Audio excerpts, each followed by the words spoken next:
Howdy mates, good morning. How are we all doing? It is July 20th, 2022, and I'm actually revisiting a site that I haven't been to in a long time.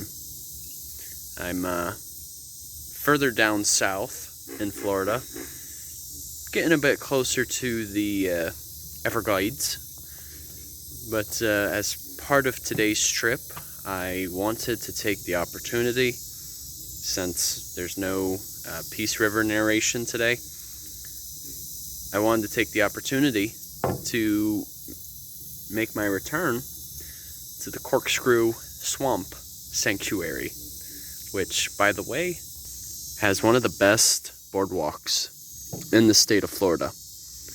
It's a little over 2 miles long, and normally you'd go through it rather quickly, but at a place like this, it could take as long as 2.5 hours to even 5 hours, which I've been here that long before.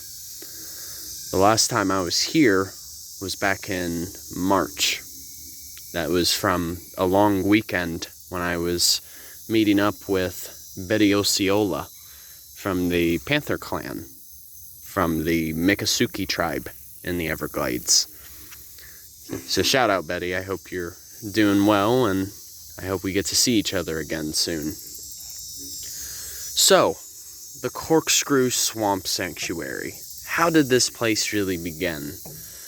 Well, first off, we have to go back in the late 1800s, right? So you figure in the late 1800s, there was an issue where hunters would go after a lot of our native wading birds down here, such as the great egret, for example. So basically, what happened was, when they were being highly sought after, the hunters were looking for their plumes, which is just basically another term for describing their feathers. The feathers basically had much appeal to the fashion industry at the time. Oftentimes women would use those plumes on their hats as a means of fashion and symbolizing status, because plumes back then, you figure, were $32, and that was twice the price of gold at the time. So you figure $32, that is probably roughly closer to $200 nowadays, approximately. So, the plume hunting, it was not controlled. So hunters just kept killing and killing uncontrollably.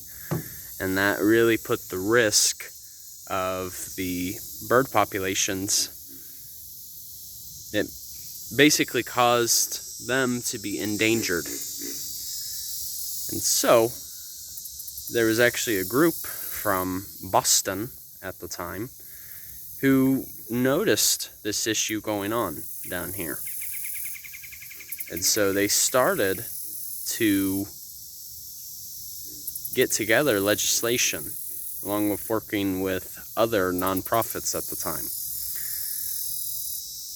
This group is now known as the National Audubon Society. And this issue was the prominent issue that brought them to light, gave them more prominence. So, fast forward, going into the 1940s and the 50s.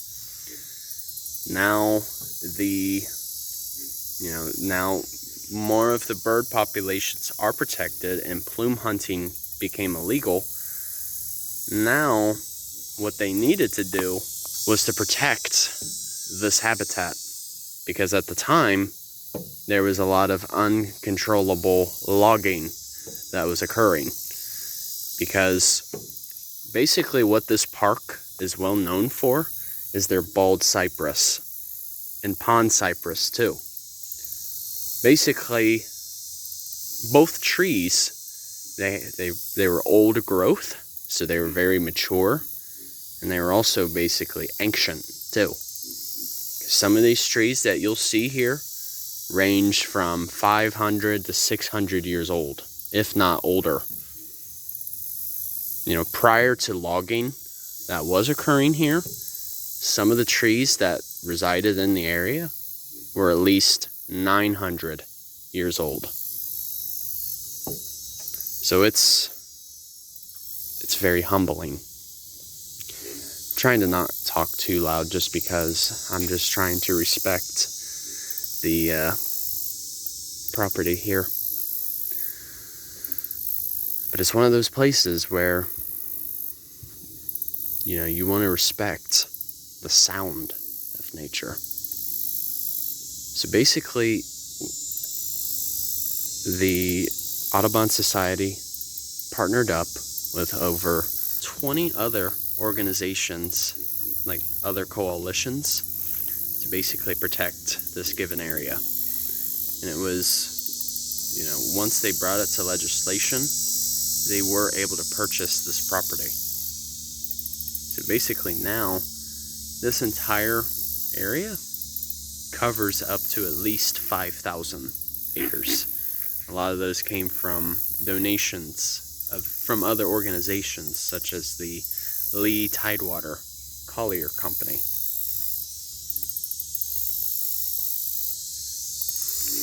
So it just proves that, you know, given the right motivation and giving education on this native habitat, we are capable of saving our land, at least of what's left of it. So I wanted to point out something. So, you know, for any of you who really want to have a glimpse of what old Florida is like, this is a great place for it.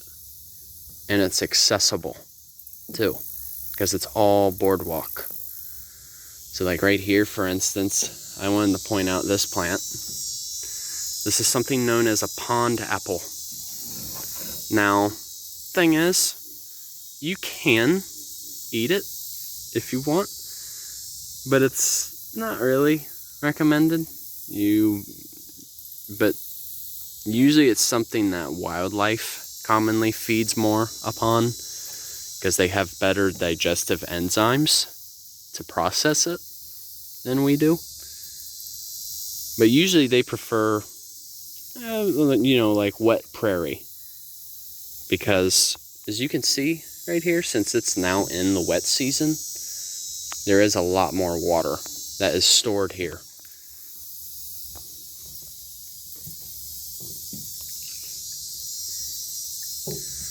So another tree I wanted to point out while I was thinking about it is this guy right up here. This is where we start to see some of our